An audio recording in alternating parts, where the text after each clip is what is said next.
camp manager was gracious enough to agree, and he has allowed us to plant 2 trees. So we totally have 9 plants to be planted. So we got 2 of them here, one magnolia and then one palm tree. And then over in that region where you see those white stones, beyond that, 3 fig trees there. And then we walk up towards the main entrance on the left side. There are 3 orange trees, and we're going to plant 3 lemon trees along with them. Nice.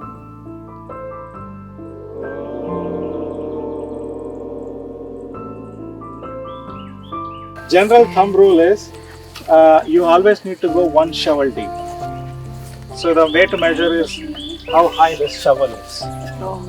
So that's the depth that which you need to go in, deep enough.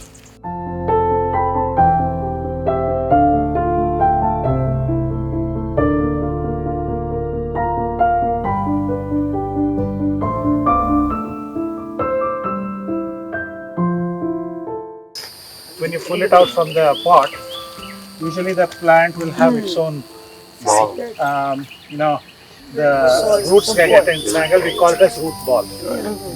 So when you take the plant out of the the planting pot, it would have been sitting there for quite some time in nursery.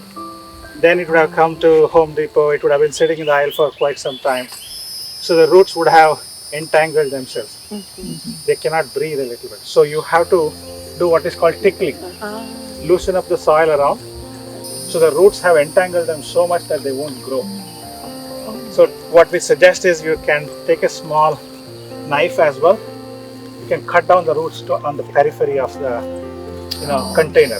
Once you start planting, so typically you need to do what is called a level test. So the point at which the root starts coming out of the stem, that's called root flare. So root flare must always be slightly above the ground. Above means like, let's say 1 inch or half an inch above the ground. If you bury the root flare down, after some time they will die. Okay? And then there's another thing. We got to put some mother soil for it. Yes, Place where it has grown. And then you pack it around with this soil that we have dug out. And after that we're going to mulch it. When you mulch it, don't mulch it like a volcano.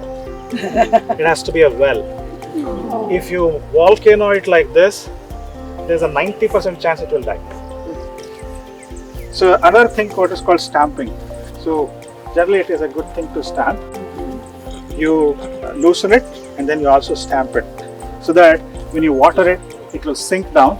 When it sinks, the root flare also gets buried. So you don't want that.